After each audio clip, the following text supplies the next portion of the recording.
sudah disembuhkan ada 3. Saya ulangi: gaya hidup yang salah, pengobatan yang keliru, dan ketahuannya sudah terlanjur parah.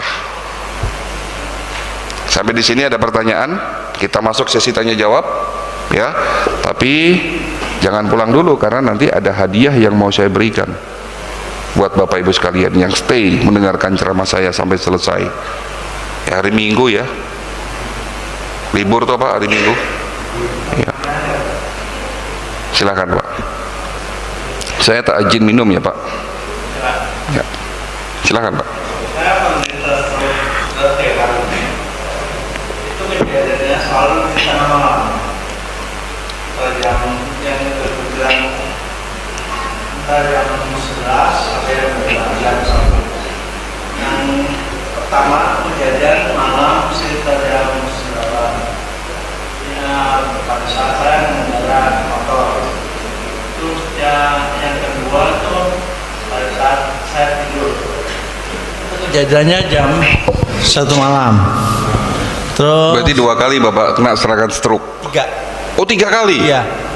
Yang ketiga itu saya kejadiannya malam sekitar jam 12-an. Pada saat bangun tidur, pada saat tidur. Pada saat saya berbalik kok nggak bisa gitu. Ya. Pertanyaannya Bapak?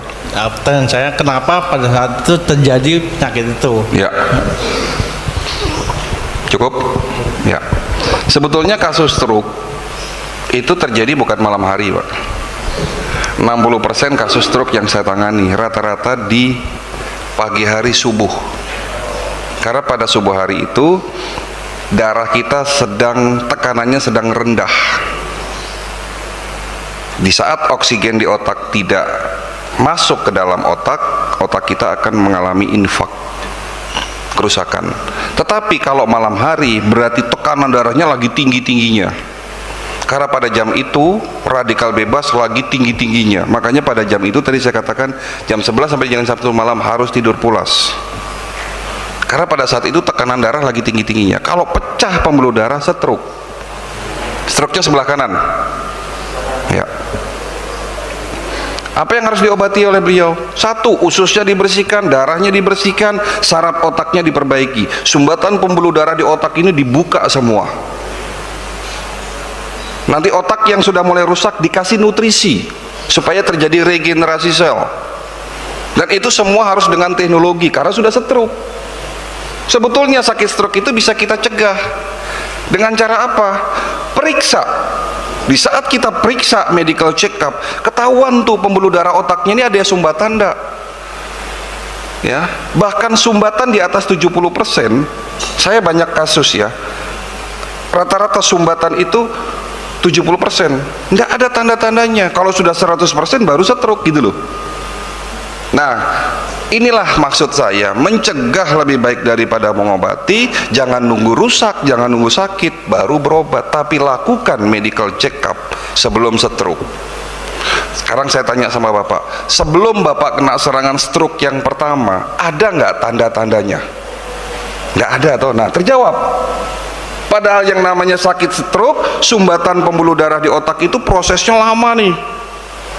Kan nggak mungkin tiba-tiba tersumbat seperti selang taruh di luar, kena lumut, ada lumutnya, kena matahari kaku. Lama-lama itu kan proses, gitu ya. Begitu juga orang serangan jantung.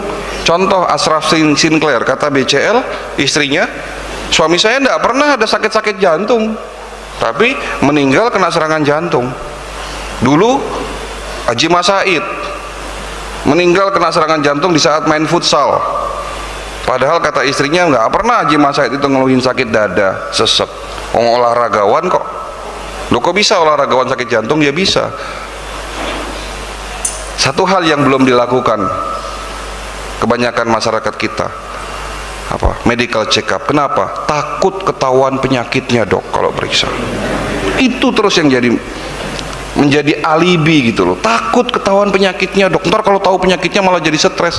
Jangan Pak, akan lebih mudah ngobatin penyakit kita kalau ketahuannya masih ringan gitu loh. Kalau sudah parah ya susah diobati. Ya kemarin juga ada pasien begitu, Saya ketemu sama jemaah, ayo periksa, moh dok, nanti ketahuan penyakitnya. Nggak lama, beberapa hari kemudian datang ke klinik stroke. Ini cerita benar tahun 2018. Ya, setelah stroke di depan meja saya nangis-nangis, dok tolong saya diperiksa, obatnya kasih yang terbaik, mahal nggak apa-apa. Dalam hati wes kasep dok, udah stroke susah ngobatinya, tapi ya nggak apa-apa saya obati. Alhamdulillah butuh waktu 10 bulan sembuh. Tapi sembuh gitu loh, tapi lama kan. Nah gitu loh, biayanya mahal ya. Iya udah stroke kok, jantung, gagal ginjal pasti mahal ya. Gitu ya Pak. Ada pertanyaan lain? Silahkan. Assalamualaikum warahmatullahi wabarakatuh. Berbicara masalah buah dok Ya. Sebagai sumber antioksidan, itu bagus mana buah impor sama buah lokal? Buah lokal, orang Indonesia diberikan anugerah sama Allah, produsen buah terbesar di dunia. Buah terbaik justru ada di Indonesia Pak. Buah yang bagus-bagus diekspor keluar, malah yang nggak bagus masuk ke Indonesia. Banyak pestisidanya, banyak kandungan lilin, banyak rekayasa genetik yang dari luar, terutama dari Cina. Buah nggak usah yang mahal-mahal, pepaya, pisang, jambu, nanas, murah-murah kok ya Pak. Apel Malang, nggak usah apel Australia mahal. Anggur ya Indonesia ya punya, stroberi berlimpah. Buah duet Pak, tahu duet? Sekarang udah jarang.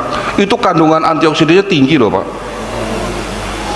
Buah yang ungu, warnanya ungu, itu bagus buat jantung Pak. Buah duet, buah anggur ya, stroberi itu juga bagus buat jantung. Jadi kalau makan buah itu cari buah lokal ya. Makan buah di saat musimnya. Nah, ini catatan.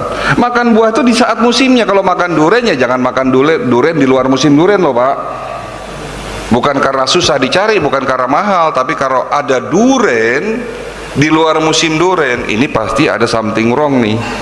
Pasti rekayasa genetik nih. Pohon duriannya dipaksakan dengan hormon supaya berbuah setiap saat. Nah itu yang nggak bagus. Sesuatu yang dipaksakan tidak mengikuti kaidah alam akan ada efek samping. Makan ayam, yo kalau milih ayam yang bagus ayam negeri daripada ayam broiler, karena ayam broiler itu waktu potongnya hanya 45 hari, dipaksakan dengan hormon. Tapi kalaupun harus makan ayam broiler atau ayam negeri, jangan pernah makan leher dan swiwi. Tahu swiwi? Sayap. Karena di situ kandungan hormonnya paling tinggi. Hati-hati, pencetus kanker Pak.